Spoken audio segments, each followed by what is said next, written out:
વચનામૃત મોક્ષમાળા શિક્ષા પાઠ 23 સત્ય. શિક્ષા પાઠ 23 સત્ય. સામાન્ય કથનમાં પણ કહેવાય છે કે સત્ય એ આ સૃષ્ટિનું ધારણ છે, અથવા સત્યના આધારે આ સૃષ્ટિ રહી છે. એ કથનમાંથી એવી શિક્ષા મળે છે કે ધર્મ, નીતિ, રાજ અને વ્યવહાર એ સત્ય વડે પ્રવર્તન કરી રહ્યા છે, અને એ ચાર ન હોય તો જગતનું રૂપ કેવું ભયંકર હોય. એ માટે થઈને સત્ય એ સૃષ્ટિનું ધારણ છે એમ કહેવું એ કંઈ અતિશયોક્તિ જેવું કે નહીં માનવા જેવું નથી.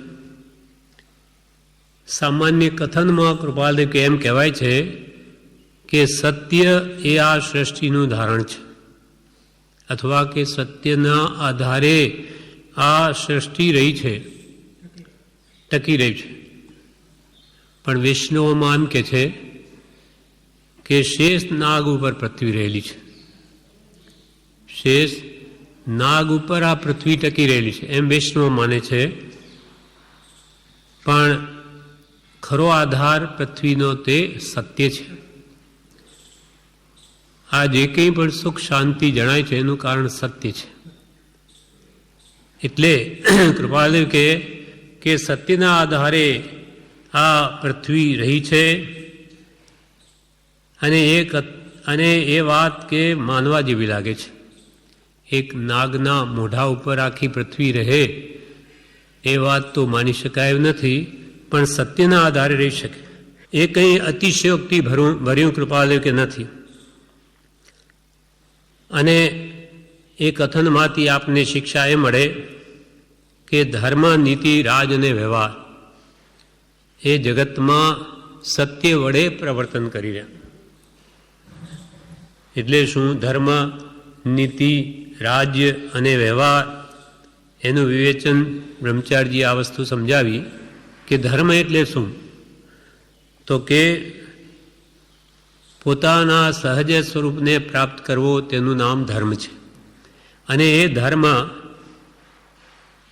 સત્ય વિના કદી ધર્મ પ્રગટ ન થાય. જીવનમાં સત્ય ન હોય, જૂઠું વ્યવહાર હોય, જૂઠું બોલતું હોય, બધી રીતે અનીતિથી પ્રવર્તો હોય તો એ ધર્મ પામી ન શકે. એટલે સત્ય વિના ધર્મ પ્રગટ થતો નથી. અને વ્યવહારમાં પણ સત્ય તો પહેલું જોઈએ. કોઈને 5,000 રૂપિયા આપ્યા, પણ એ પાછા આપશે કે નહીં?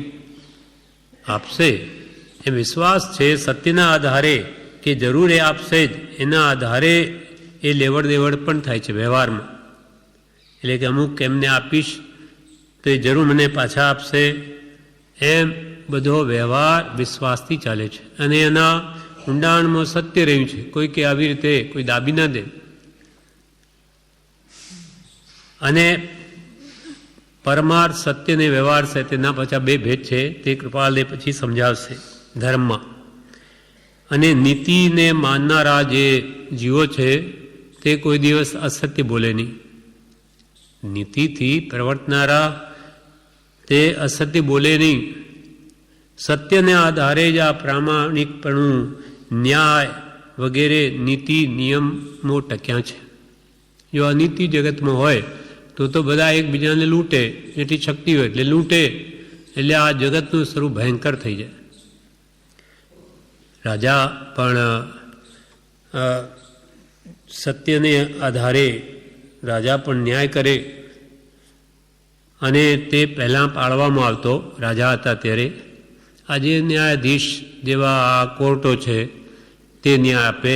પહેલાં રાજા જ જે નીતિને આધારે જે સત્ય જણાય તે પ્રમાણે ન્યાય આપતા, અને એના દીકરાઓ પણ માન્ય રાખતા. કોઈ એવો નિર્ણય લેવામાં આવ્યો હોય તો કે છે એ પણ માન્ય રાખતા કે ભાઈ એ વિચાર્યું એ લોકો સત્ય હશે.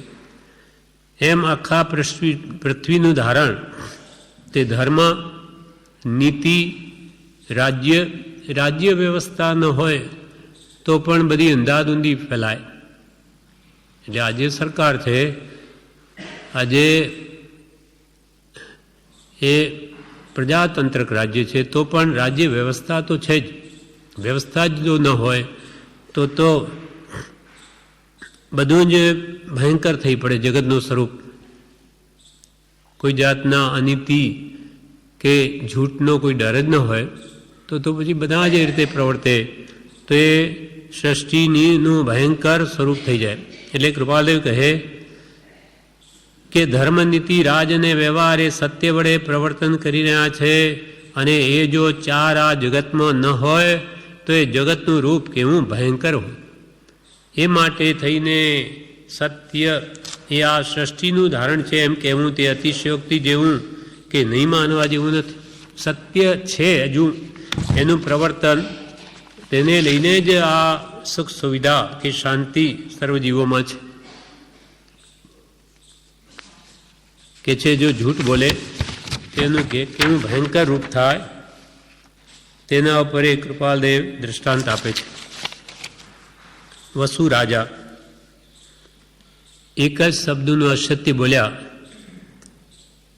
તે એમને કેટલું દુઃખદાયક થયું હતું. તે વાત, તે કથા, એમાંથી તત્વ વિચાર કરવા માટે કૃપાલદેવ કહે, અહીં હું કહું છું. વસુ રાજાનું એક શબ્દનું અસત્ય બોલવું કેટલું દુઃખદાયક થયું હતું, તે તત્વ વિચાર કરવા માટે અહીં હું કહું છું. એટલે એ ઉપરથી તમને સારભૂત બોધ મળે અને તમે પણ સત્ય રીતે જ પ્રવર્તો, એના માટે આ દ્રષ્ટાંત તંત્રે કહું છું. હવે કૃપાલદેવ વસુ રાજાની કથા કહે છે. વસુ રાજા, નારદ અને પર્વત એ ત્રણેય એક ગુરુ પાસેથી વિદ્યા ભણ્યા હતા. પર્વત અધ્યાપકનો પુત્ર હતો. અધ્યાપકે કાળ કર્યો, એથી પર્વત તેની મા સહિત વસુ રાજાના દરબારમાં આવી રહ્યો હતો. વસુ રાજા અને નારદ અને પર્વત એ ત્રણેય એક જ ગુરુ પાસેથી શિક્ષા લીધી હતી. ગુરુનું નામ હતું ક્ષીરકદમ. ક્ષીરકદમ નામના ગુરુ પાસે ત્રણેય ભણ્યા હતા. પર્વત તો તે આ ભણાવનાર એવા ક્ષીરકદમ નામના શિક્ષક ગુરુનો જ શિષ્ય હતો, પણ સમય થયે ગુરુનું મૃત્યુ થઈ ગયું. ગુરુ તો ગુજરી ગયા. આથી પછી વસુ રાજાના દરબારમાં એ જેણે એને ભણાવ્યા, ક્ષીરકદમ એની પત્ની અને પર્વત એનો પુત્ર અધ્યાપકનો, એ ત્રણેય એ બે જણા પછી આવીને વસુ રાજાના દરબારમાં રહ્યા. એ રાજા પણ જાણે આ મારી ગુરુ પત્ની છે અને આ મારા ગુરુનો પુત્ર છે એમ કરીને તેમને આશ્રય આપ્યો, અને બે જણા ત્યાં, માતા અને પુત્ર ત્યાં રહેતા હતા. હવે એક રાત્રે શું થયું, અસલ આ નારદ જે છે તે બહારગામથી આવીને રહેલો હતો ભણવા માટે ત્યારે, અને ભણ્યા પછી એ નારદ પણ મોટો અધ્યાપક થયો હતો. એક રાત્રે તેની મા પાસે બેઠી છે અને પર્વત તથા નારદ શાસ્ત્રાભ્યાસ કરે છે. એટલે પર્વત અને નારદ બે ભણીને મોટા થયા અને બે અધ્યાપક બન્યા. એમાં એક વખત પર્વત એવું બોલ્યો કે અજા હોતવ્યમ. ત્યારે નારદ બોલ્યો, અજ તે શું પર્વત? અધ્યાપકનો પુત્ર પર્વત છે. ભણતા એક વાર એમ બોલ્યો કે અજા હોતવ્યમ, એટલે અજનો હોમ કરવો. ત્યારે નારદ બોલ્યો કે અજ તે શું? અજ એટલે શું પર્વત? કોનો હોમ કરવો? ત્યારે પર્વતે કહ્યું, અજ તે બોકડો, બોકડાનો હોમ કરવો. યજ્ઞમાં હોમ કરે ત્યારે પર્વત એ પૂર્વથી જ એવો પાપી જીવ છે, એટલે ભલે ને એ અધ્યાપકનો પુત્ર છે છતાં પણ પૂર્વનો અનારાધક જીવ છે, હા નરકગામી છે. એટલે એ બોલ્યો કે અજ તે બોકડો. ત્યારે નારદ બોલ્યો, આપણે ત્રણેય જણ તારા પિતા કને ભણતા હતા ત્યારે તારા પિતાએ તો અજ તે 3 વર્ષની વિરી કહી છે અને તું અવળું શા માટે કહે છે? ત્યારે તારા પિતા પાસે આપણે ભણતા હતા ત્યારે પિતાએ તો આજે એટલે 3 વર્ષની બ્રી એટલે ચોખા જૂના 3 વર્ષ જૂના, એટલે એમાં પછી જીવ રહેતો નથી. 3 વર્ષ પછી નિર્જીવ થઈ જાય છે. તો એમાં એમ માનવું છે કે 3 વર્ષ પછી નિર્જીવ થયેલા ચોખા તેનો હોમ કરી શકાય. એમ કે તારા પિતાએ તો આપણે 3 વર્ષની વ્રીહી એમ આ જ શબ્દનો અર્થ કહેલો, અને તું આવું અવળું શા માટે કહે છે? એમ પરસ્પર વચન વિવાદ વધ્યો. ત્યારે પર્વતે કહ્યું, આપણને વસુ રાજા કહે તે ખરું. હવે આપણા બેની વિવાદ પડ્યો તો કે ત્રીજા વસુ રાજા પણ આપણે સાથે ભણતા હતા, તો એમને જઈને આપણે પૂછીએ ને એ કહે તે ખરું. એ વાતની નારદે પણ હા કહી અને જીતે તેને માટે અમુક શરત કરી. કૃપાલદેવીએ એમ કહ્યું, જે જીતે એને માટે અમુક શરત કરી. અસલ અંદર જે વિશેષ કથા લાંબી છે તેમાં એમ આવે છે કે જે જીતે, જે હારે તેની જીભ કાપી નાખવી, એવી શરત કરી. આમાં જીભ કાપી નાખી એવું નથી.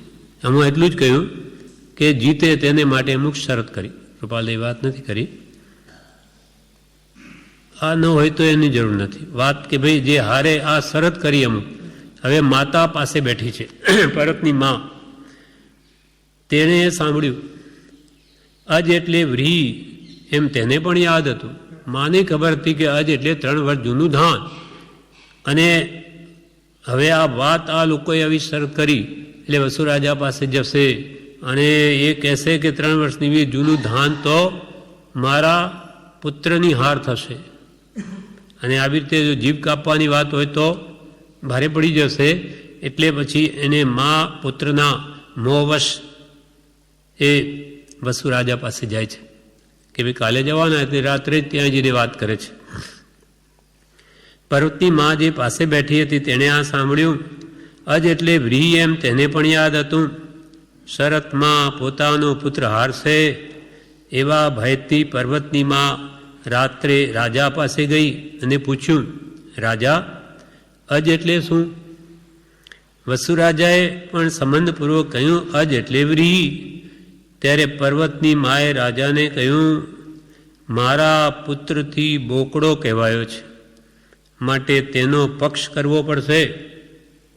ભલે તમે કહો છો 3 વર્ષ જૂનું ધ્યાન, પણ મારા દીકરાથી બોકડો કહેવાઈ ગયો, માટે તમારે તો મારા દીકરાનો પક્ષ કરવો પડશે. આજે મારા પુત્રથી બોકડો કહેવાયો માટે તેનો પક્ષ કરવો પડશે. તમને પૂછવા માટે તેઓ આવશે. વસુ રાજા બોલ્યો, હું અસત્ય કેમ કહું?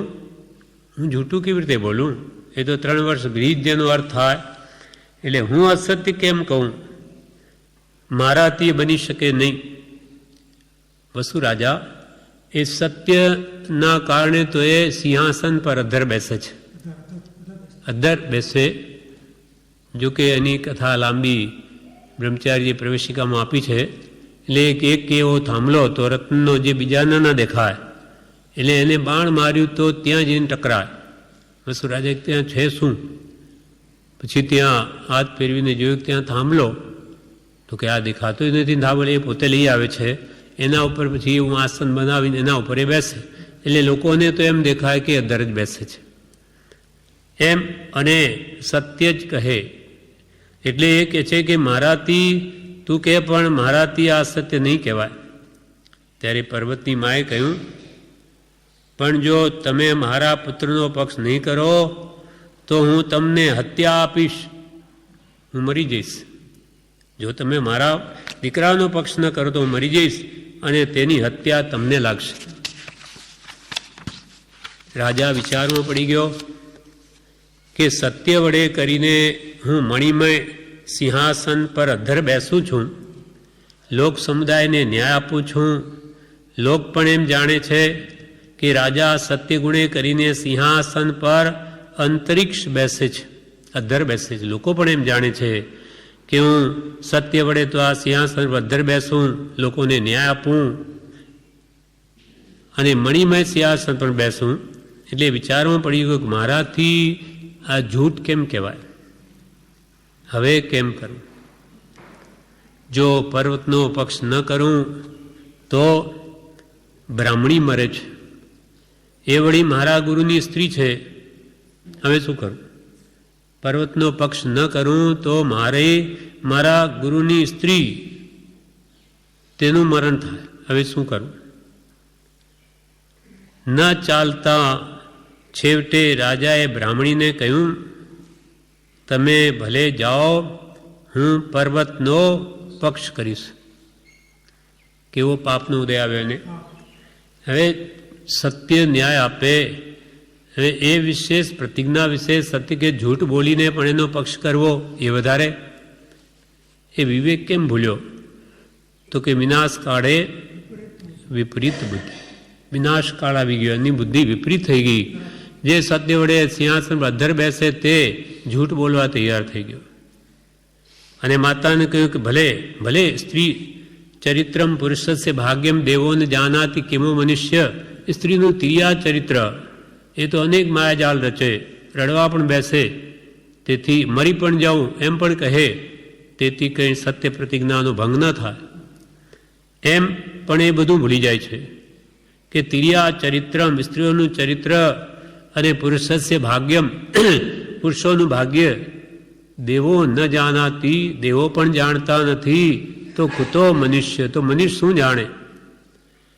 એમ તિર્યા ચરિત્રથી એને ગમે તેમ રીતે વસુ રાજાને કહ્યું હોય, પણ વસુ રાજા પણ વિવેક ભૂલી અને અંતે કહી દીધું કે તમે ભલે જાઓ, હું પર્વતનો પક્ષ કરીશ.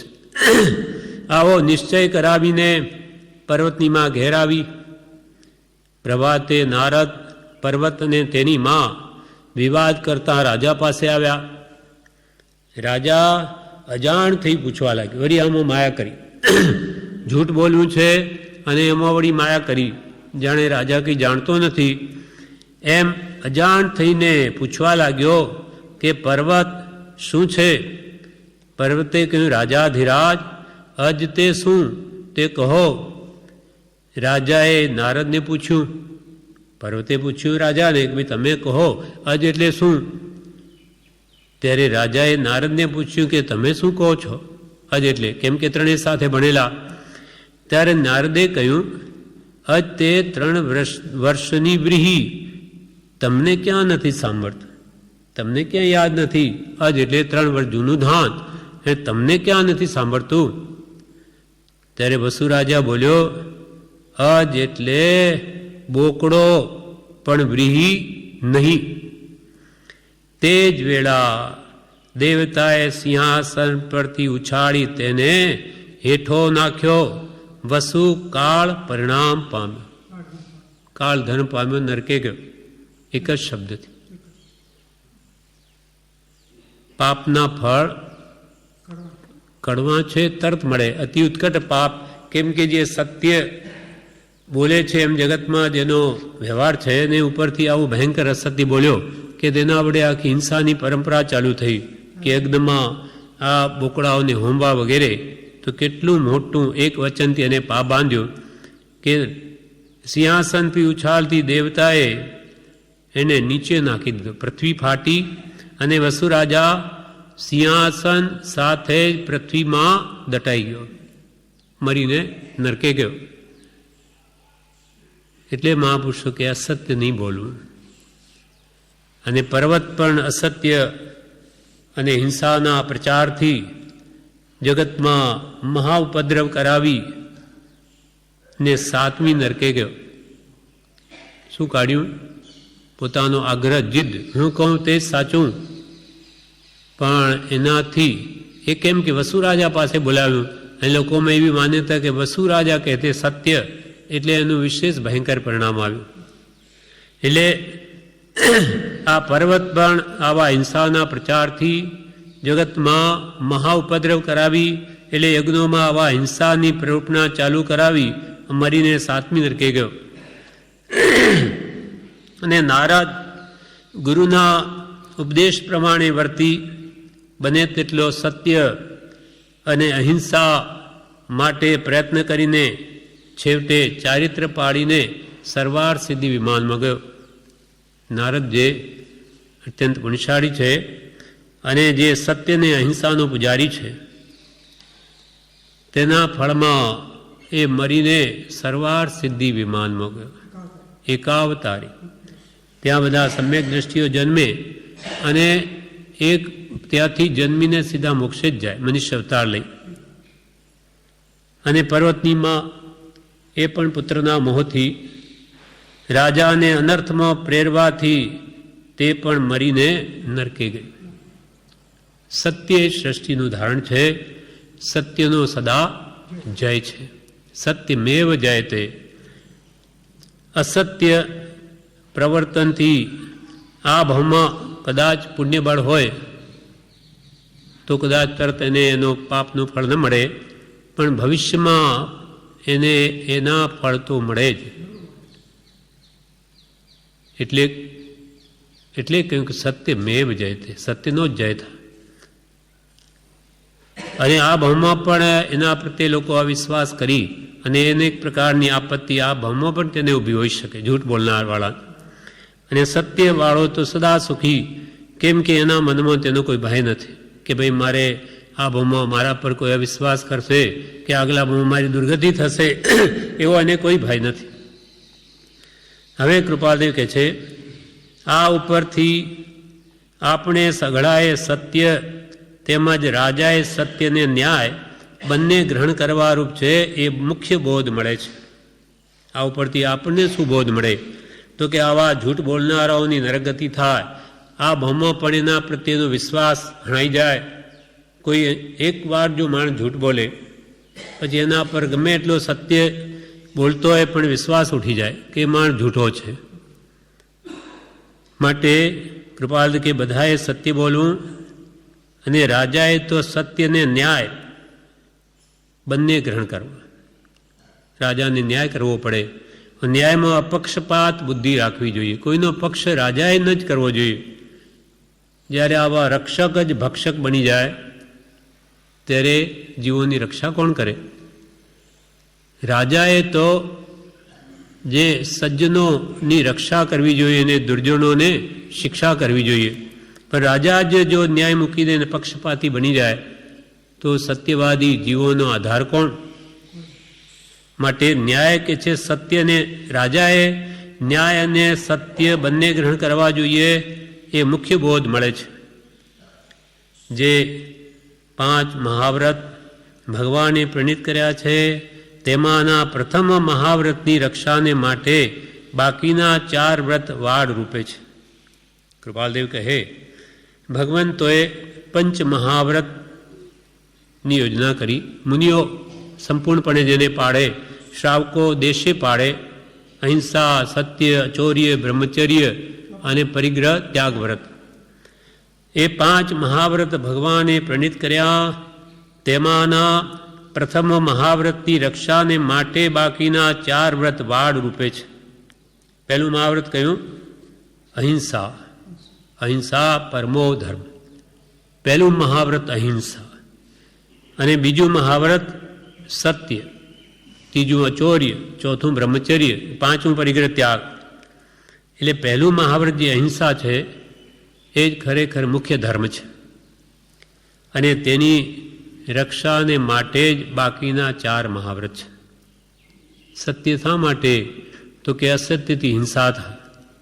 પોતાના આત્મગુણોની, પોતાના આત્માના ભાવોની, ઉત્તમ ભાવોનું મરણ થાય.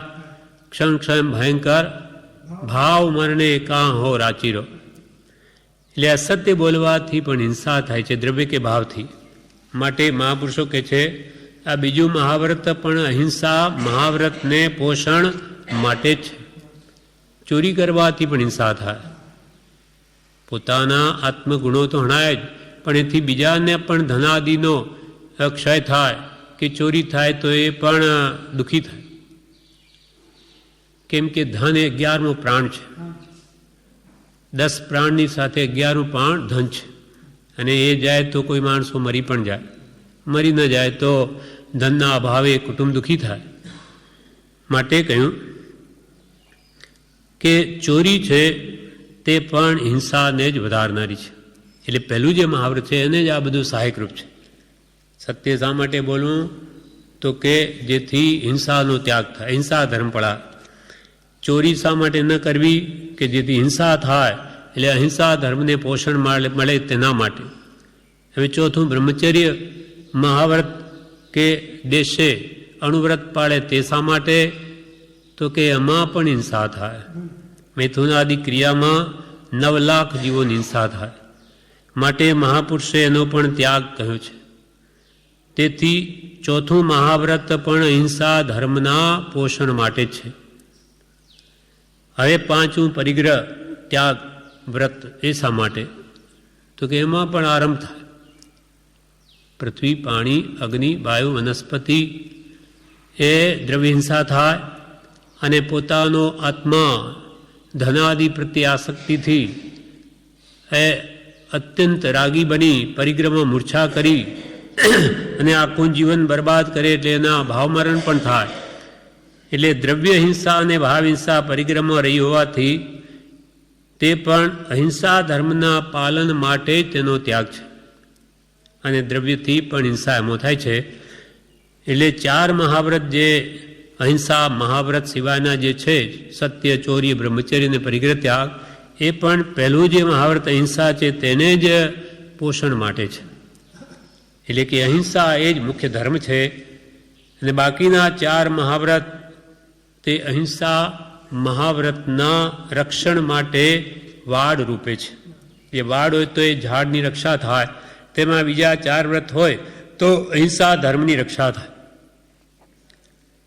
જે 5 મહાવ્રત ભગવાને પ્રણીત કર્યા છે તેમાંના પ્રથમ મહાવ્રતની રક્ષાના માટે બાકીના 4 વ્રત વાડ રૂપે છે. અને તેમાં પણ પહેલી વાડ તે સત્ય મહાવ્રત છે. અહિંસા એ મુખ્ય ધર્મ પહેલું મહાવ્રત, અને પછી પહેલી વાર બીજું મહાવ્રત સત્ય તે સૌથી પહેલાં મૂક્યું. અને તેમાં પણ પહેલી વાર સત્ય મહાવ્રત છે. માટે બોલવું તો સત્ય બોલવું, હિતકારી બોલવું, મિત એટલે માપસર બોલવું, અને પ્રિય બોલવું, કોઈને ગમે દુઃખ ન થાય એમ બોલવું, શાસ્ત્ર અનુસાર બોલવું, નાની પુરુષોએ જે પ્રમાણે બોલવા યોગ્ય કહ્યું તેમ બોલવું. એટલે કે ક્રોધ, માન, માયા અને લોભથી રહિત વચન બોલવું. અને તેમાં પણ પહેલી વાર તે સત્ય મહાવ્રત છે.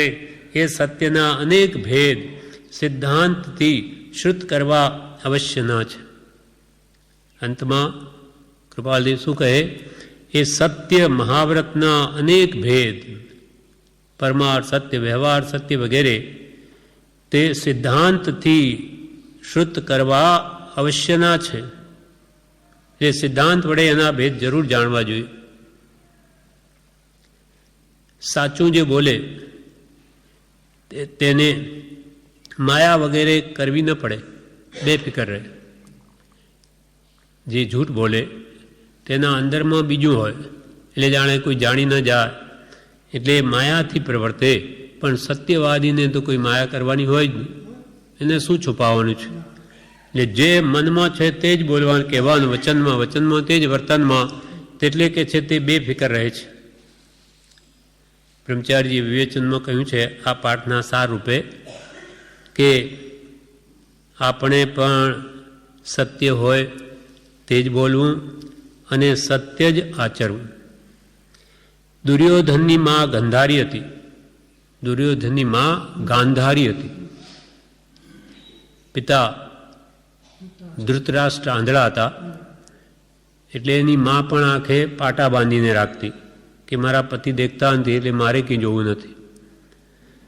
એટલે દુર્યોધન એનો પુત્ર હતો, પણ એ દુષ્ટ હતો. એટલે યુદ્ધમાં જતાં એ માતાને વંદન કરવા ગયો, આશીર્વાદ લેવા ગયો, ત્યારે ગાંધારી એવી મા એને નમસ્કાર કરવા આવ્યો, ત્યારે એને શું કહ્યું કે સત્યનો જય થાવ, પણ તારો જય થાવ એમ નહીં કહ્યું, સત્ય હોય એનો જય થાવ. બ્રહ્મચારી આ વાત વિવેચનમાં કહે છે કે દુર્યોધનની મા ગાંધારી હતી, તેને દુર્યોધન નમસ્કાર કરવા આવ્યો, ત્યારે તેણે કહ્યું, સત્યનો જય થાવ, પણ તારો જય થાવ એમ ન કહ્યું. તેમ આપણે પણ કોઈનો ખોટો પક્ષ ન કરવો, નહીં તો નાની વાતમાંથી કેટલા અનર્થની પરંપરા ચાલી. એક નહીં જેવી વાત, હવે એક વ્રી એટલે બોકડો, અજ એટલે બોકડો, અને એટલે 3 વર્ષની જૂની વ્રી, એક એટલી વાતમાં તો કેટલી અનર્થની પરંપરા ચાલી. આ બધા હજારો જીવોને યજ્ઞમાં હોમવામાં આવે છે, તો એ ભયંકર અનર્થનું કારણ બની ગયું.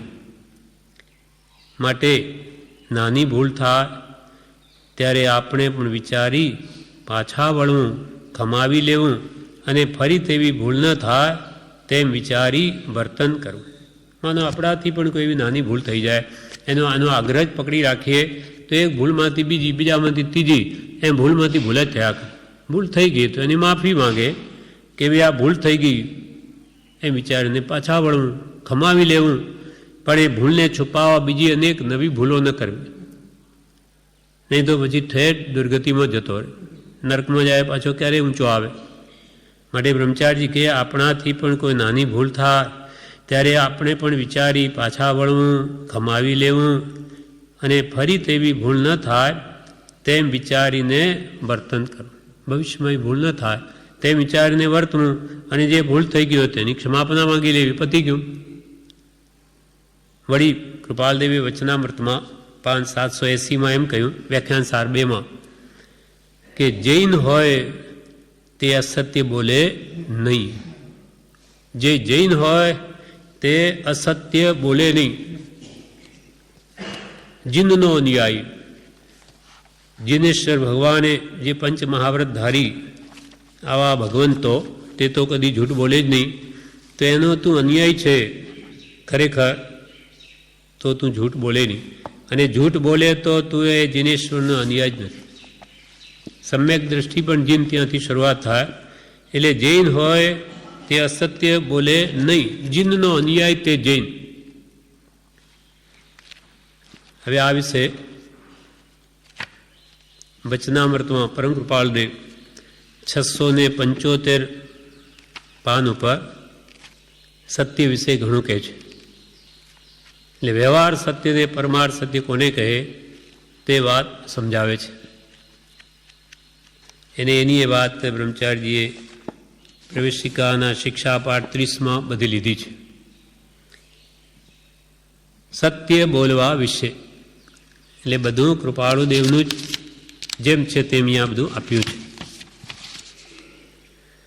એટલે કૃપાલદેવે ખંભાતમાં આ સંબંધી ઉપદેશ કરેલો તેનો આ સાર છે, જે વચનામૃતનો પાન 675 ઉપર છે. એમાં કૃપાલદેવ કહે, વસ્તુનું યથાર્થ સ્વરૂપ જેવું જાણવું, અનુભવવું, તેવું જ કહેવું તે સત્ય 2 પ્રકારે. આપણે કોઈ પણ વસ્તુને જેવી જાણી, જેવી જોઈ, જેવી અનુભવી તેવી જ કહેવી, તેનું નામ સત્ય છે.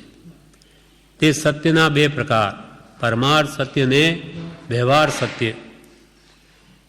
પરમાર્થ સત્ય કોને કહે?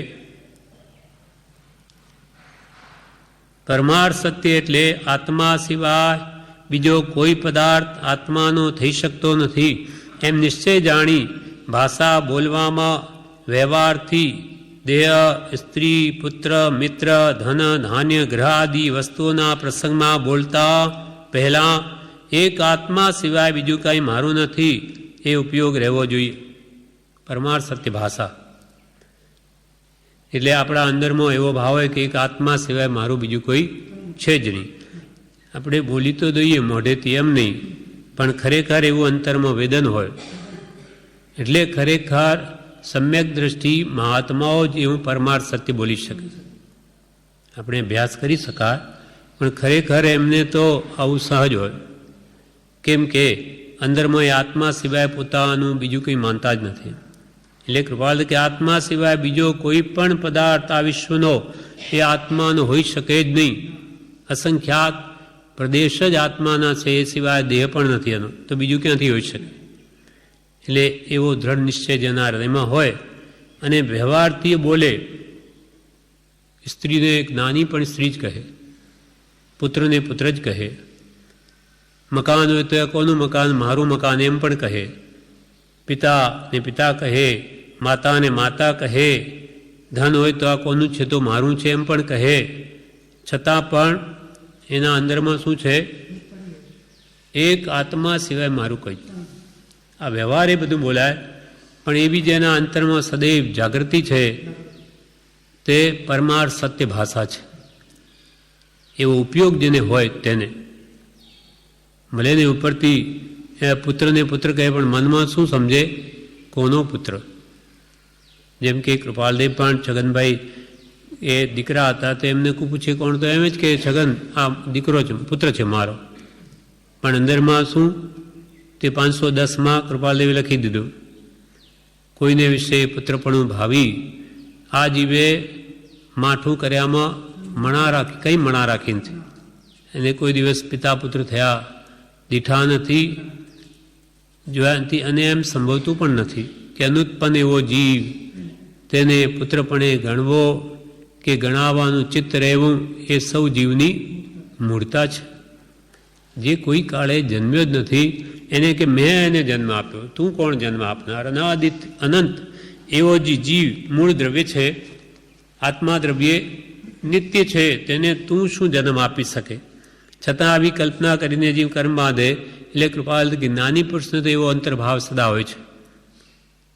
વ્યવહારે કહેવાય મારો પુત્ર, પણ કોઈ કોઈનું નથી. બધા પોતપોતાના કર્મ અનુસાર જીવો જન્મે છે, નિમિત્તાદિ ઋણાનુબંધે આવી મળે, બાકી મારું કોઈ નથી. એ ભાવ જેને અંતરમાં સદા જાગૃત હોય તે પરમાર્થ સત્ય ભાષા કહેવાય.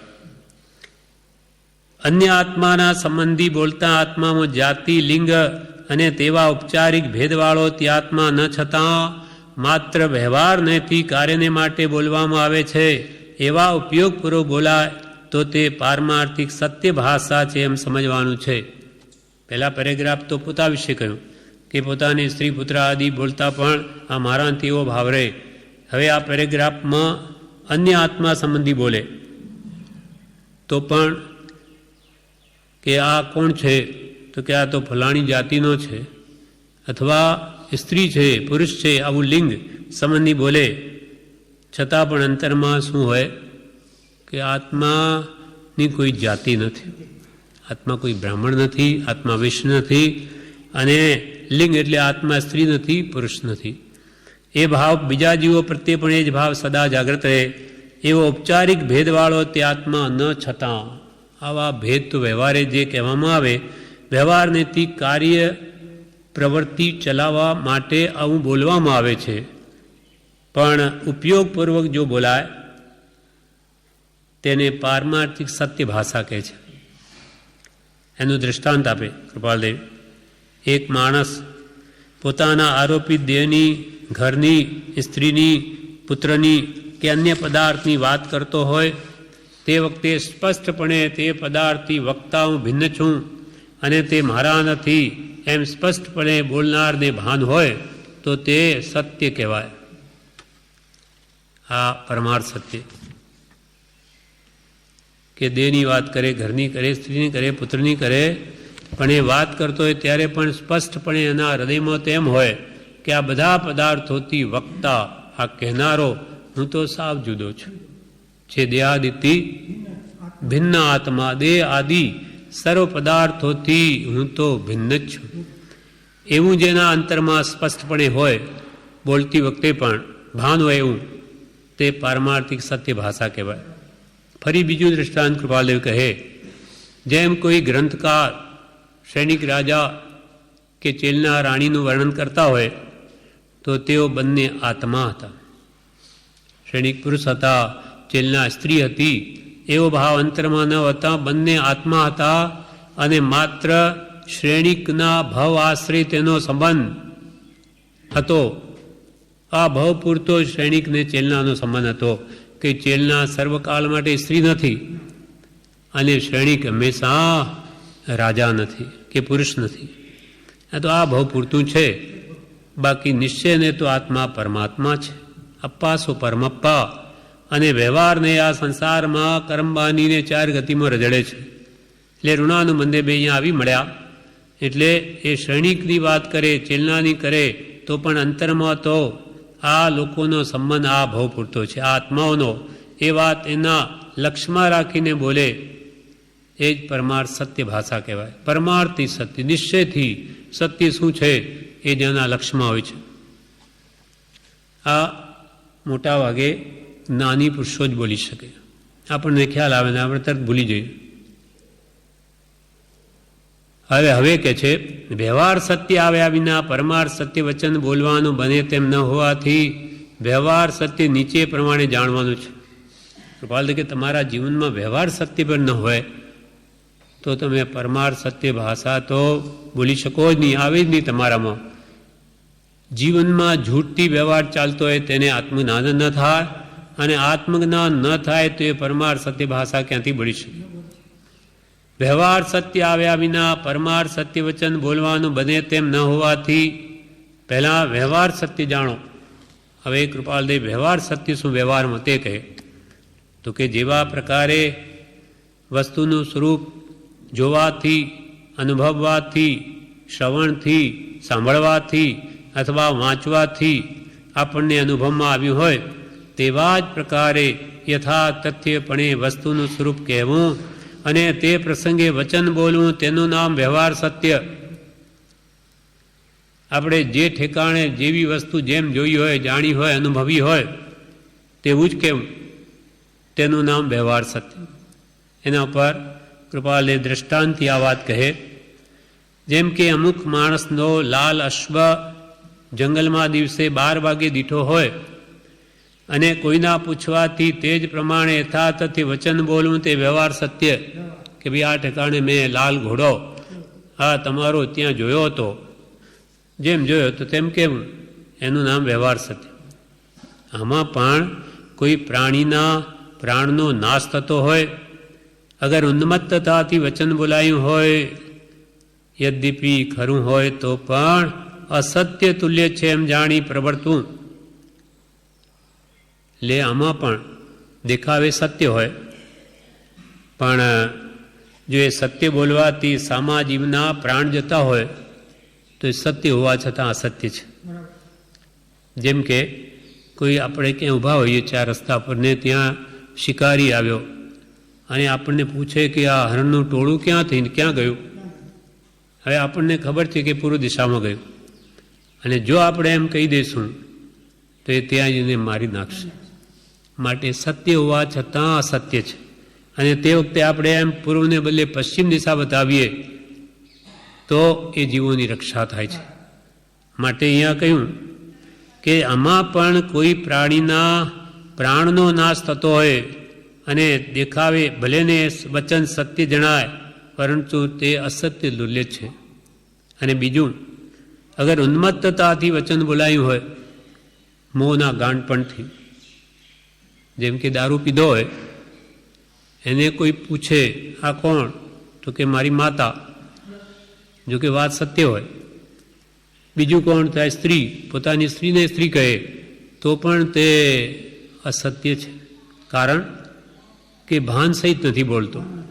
કાલે તો માતાને પણ સ્ત્રી કહેશે અને સ્ત્રીને મા કહેશે. એટલે જ્યાં લક્ષ્ય વગરનું, ભાન વગરનું આવું વચન છે તે પણ અસત્ય તુલ્ય છે. એટલે આમાં પણ કોઈ પ્રાણીના પ્રાણનો નાશ થતો હોય, અગર ઉન્મત્તતાથી વચન બોલાયું હોય તે યદ્યપિ ખરું હોય તો પણ અસત્ય તુલ્ય છે એમ જાણી પ્રવર્તવું. સત્યથી વિપરીત તેને અસત્ય કહેવાય. સત્ય નહીં તે અસત્ય. હવે આગળ ફરી કૃપાલદેવ કહે છે, મુનિએ નામ પણ પૂર્વોક્ત રીતે વિચારીને વચન બોલવાથી સત્ય છે. મુનિ એટલે કોણ? મૌનપણું ધારણ કરે તે મુનિ. મુનિઓ મૌન રહે. આ પ્રયોજન અત્યંત આવશ્યક પ્રયોજન વગેરે બોલે જ નહીં, તેનું નામ મુનિ પણ. મુનિએ નામ જ પૂર્વોક્ત રીતે વિચારીને વચન બોલવાથી સત્ય છે. એટલે ખરા આત્મજ્ઞાની મુનિ તે ઉપર જે પરમાર્થ સત્ય ભાષા કહી તેમ ગમે તે રીતે બોલતા હોય તો એ એમનો લક્ષ્ય હંમેશા આત્મા તરફ રહે. આ બધા આત્મા છે, એ લક્ષથી એ બોલે છે, માટે એનું બોલવું સત્ય છે. ઘણું કરીને પ્રયોજન વિના બોલવું જ નહીં, તેનું નામ મુનિ, પણ પ્રયોજન વગર મુનિ બોલે જ નહીં. રાગ દ્વેષને અજ્ઞાન વિના યથાસ્થિત વસ્તુનું સ્વરૂપ કહેતા બોલતા છતાં પણ મુનિપણું મૌનપણું જાણવું. રાગ દ્વેષને અજ્ઞાન, જેના અનંતાનુબંધી રાગ દ્વેષ જ્ઞાન ગયા, આત્મજ્ઞાન થયું અને વસ્તુનું યથા તથ્ય સ્વરૂપ અનુભવમાં આવી ગયું, જાણી લીધું. માટે એવા જ્ઞાની પુરુષો બોલતા છતાં બોલતા નથી. પ્રભુશ્રીનો પ્રસંગ છે. પ્રભુશ્રી 1 કલાક વ્યાખ્યાન આપ્યું, બોલ્યા, ઉપદેશ આપ્યો ને પછી કઈ વાત આવી તો પ્રભુ અમે બોલ્યા જ નથી. ત્યારે મોક્ષ કે આપ પ્રભુ બોલ્યા છો? તો કે અમે બોલ્યા જ નથી. ફરી મોક્ષ કે આપ બોલ્યા છો? 1 કલાક આપ બોલ્યા છો? ત્યારે પ્રભુ કે અમે બોલ્યા જ નથી. એમ ત્રીજી વાર પૂછ્યું ત્યારે કે શું અમે જૂઠું બોલતા હોય? શું આપણને થાય કે 1 કલાક એને ભાષણ કર્યું ને કે બોલ્યા નથી, એમ કેમ? એટલે કે એમને મન તો મૌનપણું છે, એમને બોલવું જ નથી. પણ એવા કર્મના ઉદય સામા વ્યક્તિઓના નિમિત્તે કોઈ વાણી ખરવાની ખરી ગઈ, પણ એમને આ મારે ઉપદેશ આપવો છે, મારે બોલવું છે એવો ભાવ જ નથી. કર્તૃત્વ ભાવનો હોવાથી એ જ્ઞાનીઓ બોલતા છતાં બોલતા નથી, ખાતા છતાં ખાતા નથી. કેમ કે ખાવામાં એમને આસક્તિ નથી. માનો કે મુનિ ગોચરી લેવા જાય, ન મળે કે સારું, તપની વૃદ્ધિ થઈ. ન મળ્યું, વિશેષ બળવાન નિર્જરા થશે એમ માનીને એમ નહીં કે આજે ખાવાનું નથી મળ્યું, આ ગામમાં શું રહેવું અથવા અહીંયા શું, એવો કોઈ ભાવ ન લાવે. એમ ખરા જે આત્મનાની મહાત્મા છે એને કર્તૃબુદ્ધિ કોઈ પણ કાર્યમાં ન હોવાથી એની બધી ક્રિયા છૂટવા માટે છે. એટલે રાગ દ્વેષને અજ્ઞાન વિના યથાસ્થિત વસ્તુનું સ્વરૂપ કહેતા બોલતા છતાં પણ મુનિપણું જાણવું. પૂર્વ તીર્થંકરાદિ મહાત્માએ આમ જ વિચાર કરી મૌનપણું ધારણ કરેલું, અને 12.5 વર્ષ લગભગ મૌનપણું ધારણ કરનાર ભગવાન વીર પ્રભુએ આવા ઉત્કૃષ્ટ વિચારે કરી આત્મામાંથી ફેરવીને મોહનીય કર્મનો સંબંધ કાઢી નાખી કેવળ જ્ઞાન દર્શન પ્રગટ કર્યું. ભગવાન મહાવીર પણ આવી રીતે 12.5 વર્ષ મૌન રહ્યા. તો શું નહોતા બોલતા? આવી રીતે જ બોલતા હતા. જ્યાં અત્યંત આવશ્યક પ્રયોજનભૂત વાણી, જ્યાં કોઈ જરૂર પડે કે આ જીવને આમાં કલ્યાણ થાય એવું છે તો બોલે, 2 શબ્દ, નહીં તો નહીં બોલે. પ્રયોજનભૂત કંઈ પણ આત્માને કલ્યાણકારી હોય, સામાન્ય લાભ થતો હોય બોલે, નહીં તો 12.5 વર્ષ મૌન પાડ્યું. અને 12.5 વર્ષ ભગવાને શું કર્યું? તો પોતાના આત્મામાંથી આ મોહનીય કર્મનો સંબંધ ફેરવીને એટલે શોધીને કર્મોને બાળીને ભસ્મ કર્યા, અને અંતે કેવળ જ્ઞાન દર્શન પ્રગટ કર્યું. હવે કૃપાલય કહે, આત્મા ધારે તો સત્ય બોલવું કંઈ કઠણ નથી. આત્મા ધારે તો સત્ય બોલવું કંઈ કઠણ નથી. વ્યવહાર સત્ય ભાષા ઘણીવાર બોલવામાં આવે છે, પણ પરમાર્થ સત્ય બોલવામાં આવ્યું નથી. માટે આ જીવનું ભાવ બ્રહ્માંડ મળતું નથી. આપણે આ સામાન્ય સત્ય તો ઘણીવાર બોલ્યું, પણ પરમાર્થ સત્ય ભાષા બોલતા છતાં પણ અંતરાત્મલક્ષ્યપૂર્વક કે આ બધા આત્મા છે, હું આત્મા છું, આ તો બધો વ્યવહાર છે, એવી દ્રષ્ટિ હજુ ખુલી નથી. માટે એટલે કે જ્ઞાન થયું નથી, આત્માનું સ્વરૂપને ઓળખાણ થઈ નહીં. માટે સત્ય ભાષા પરમાર્થ સત્ય આવ્યું નહીં, અને સંસારનું ભાવ બ્રહ્માંડ મટ્યું નહીં. પણ પરમાર્થ સત્ય ભાષા બોલવામાં આવી નથી, માટે આ જીવનું ભાવ ભ્રમણ મળતું નથી. સમ્યક્ત્વ થયા બાદ અભ્યાસથી પરમાર્થ સત્ય બોલવાનું થઈ શકે છે, અને પછી વિશેષ અભ્યાસ એ સહજ ઉપયોગ રૂપ રહ્યા કરે. સમ્યક દર્શન થાય ત્યાર પછી અભ્યાસ કરે, જાગૃતિ રાખે, હંમેશા બોલતી વખતે આત્માનો ભૂલાવો ન થાય એમ અભ્યાસથી પરમાર્થ સત્ય બોલે. અને પછી વિશેષ અભ્યાસ જ્યારે થઈ જાય પછી બધું સહજ થઈ જાય છે. અસત્ય બોલ્યા વિના માયા થઈ શકતી નથી. વિશ્વાસઘાત કરવો તેનો પણ અસત્યમાં સમાવેશ થાય. અસત્ય બોલ્યા વગર માયા કપટ ન થાય. કોઈનો વિશ્વાસઘાત કરવો તેમાં તે પણ અસત્યમાં સમાવેશ પામે. ખોટા દસ્તાવેજો કરવા તે પણ અસત્ય જાણવું. અનુભવવા યોગ્ય પદાર્થનું સ્વરૂપ અનુભવ્યા વિના અને ઇન્દ્રિયથી જાણવા યોગ્ય પદાર્થનું સ્વરૂપ જાણ્યા વિના ઉપદેશ કરવો તે પણ અસત્ય જાણવું. આપણે કોઈ પદાર્થનો અનુભવ ન કર્યો હોય, કોઈ પદાર્થને જાણ્યો પણ ન હોય કે જોયો પણ ન હોય અને એનો ઉપદેશ આપતા હોઈએ ત્યારે જ્ઞાની કે તારું પણ અસત્ય. જેમ કે આત્મા શુદ્ધ છે, બુદ્ધ છે, ચેતન ઘન છે, એ તો જ્ઞાનીએ કહ્યું એટલે માટે આપણે કહીએ. આપણને થોડી ખબર છે કોણે જોયો, કોણે જાણ્યો. એટલે પ્રભુશ્રી એકવાર પૂછે કે તમે કોણ? તો મુમુક્ષુ કે અમે આત્મા. તે પ્રભુશ્રી કે હા બોલી ઉઠ્યા, ભૂતભાઈએ જાણ્યો કે અમે આત્મા જોયો છે? પ્રભુ એમ રાખો કે પૂર્વ કૃપાળુ દેવે અથવા અનંતા જ્ઞાનીઓ જેવો આત્મા જોયો, જાણ્યો, અનુભવ્યો તેવો મારો આત્મા છે એમ રાખો. પ્રભુ કે સાક્ષી થઈ એટલે આપણા મનમાં એમ રાખો. એમ નહીં આખો દાડો કે કૃપાળુ જોઈ જાણો અનુભવ તેવું આત્મા. બોલવામાં તો હું કોણ? આત્મા છું. પણ અંદરમાં એમ હોય કે જ્ઞાનીએ જાણ્યો જોયો અનુભવ તેવો મને ખબર નથી. એમ અંતર જાગૃતિ હોવી જોઈએ. એમ અહીંયા કહે છે અનુભવવા યોગ્ય પદાર્થનું સ્વરૂપ અનુભવ્યું નહીં, ઇન્દ્રિયોથી જાણવા યોગ્ય પદાર્થ સ્વરૂપ જાણ્યું નહીં અને તેનો પાછો ઉપદેશ કરે તે પણ અસત્ય જાણવું. તો પછી તપ પ્રમુખ માનાદિની ભાવનાથી કરી આત્મહિતાર્થ કરવા જેવો દેખાવ તે અસત્ય હોય જ એમ જાણવું.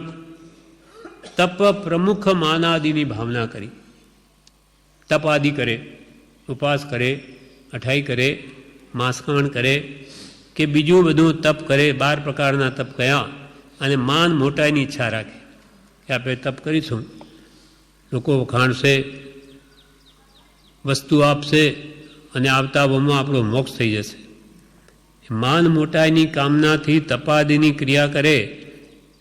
અંદરમાં તો માન મોટાઈની ઈચ્છા અને બહાર શું બતાવે કે અમે તો આત્માના કલ્યાણ માટે કરીએ છીએ. તો કે છે આ પણ અસત્ય જ છે. કૃપાલે કહે તપ પ્રમુખ એટલે તપ આદિ માનાદિની ભાવનાથી કરે. પ્રમુખ એટલે મુખ્યત્વે તપ, મુખ્ય પ્રમુખ સ્થાને તપ. પછી બીજા પણ અનેક વ્રત જપ નિયમ કરે. તપ જેની પ્રમુખતામાં, મુખ્યતામાં તપ છે, હા મુખ્યતા. પછી તપ પ્રમુખ માનાદિની ભાવનાથી કરી, માન મોટાઈ મેળવવા માટે કરી અને ઉપરથી આત્મહિતાર્થ કરવા જેવો દેખાવ, આત્માને માટે હિતને માટે મેં કરીએ છીએ એ ઉપરથી દેખાવ કરવો તે અસત્ય હોય જ એમ જાણવું. અખંડ સમ્યક દર્શન આવે તો જ સંપૂર્ણપણે પરમાર્થ સત્ય વચન બોલી શકાય. અખંડ એટલે નિશ્ચય સમ્યક દર્શન પ્રાપ્ત થયે જ સંપૂર્ણપણે પરમાર્થ સત્ય ભાષા બોલી શકાય. એટલે કે તો જ આત્મામાંથી અન્ય પદાર્થ ભિન્નપણે ઉપયોગમાં લઈ વચનની પ્રવૃત્તિ થઈ શકે. આત્મજ્ઞાન થઈ ગયું, ભેદ જ્ઞાન થઈ ગયું. એને તો દેહને આત્મા જુદો અનુભવમાં આવ્યો તો એ બોલતા વખતે એવો ભેદ પાડી શકાય અને પદાર્થને સંબંધી બોલતા એ ઉપયોગમાં એની વાતની જાગૃતિ રાખીને વચન બોલી શકે. કોઈ પૂછે કે લોક શાશ્વત કે અશાશ્વત, તો ઉપયોગપૂર્વક ન બોલતા લોક શાશ્વત કહે તો અસત્ય વચન બોલાયું એમ થાય. કોઈ પૂછે કે આ લોક છે તે શાશ્વત છે કે અશાશ્વત, તો કંઈ પણ વિચાર કર્યા વગર કહી દે લોક શાશ્વત એકાંતે, તો કે મિથ્યા, ખોટું છે. જેમ કે ભગવાન મહાવીરના જમાઈ પ્રિય દર્શનાના ધણી જમાલી, ભગવાનની પુત્રી પ્રિય દર્શના, એનો ધણી જમાલી હતો.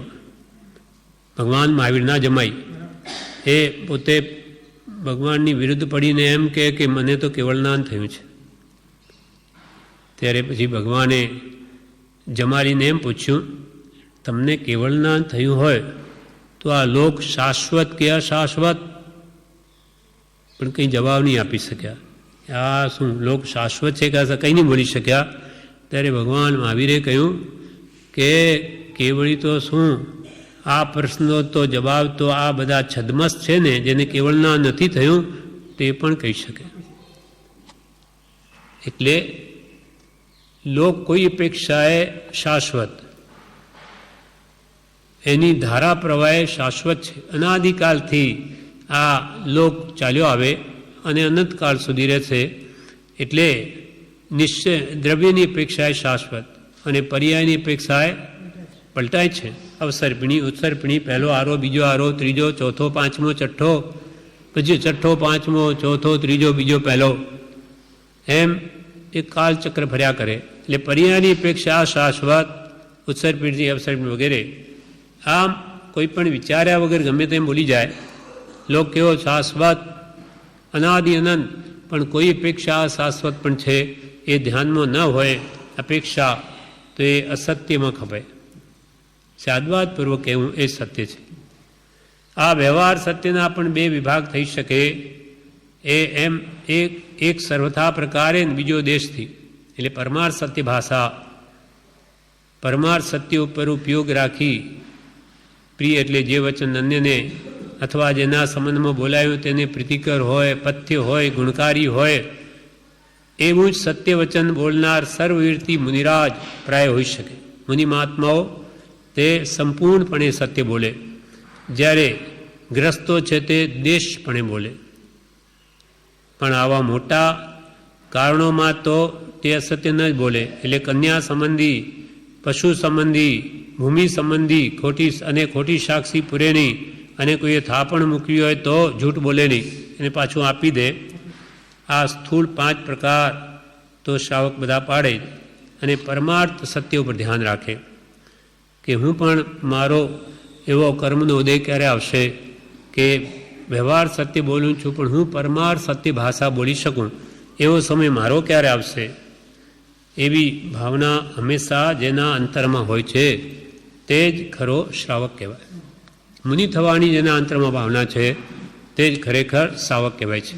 શ્રાવક હોય તે સત્ય જ બોલે, જૂઠ ન બોલે, એમ પરમ કૃપાલદેવનું કહેવું છે. આ પ્રમાણે આ સત્ય વિશેનો પાઠ પૂરો થયો. વિશેષ આપણે આવતીકાલે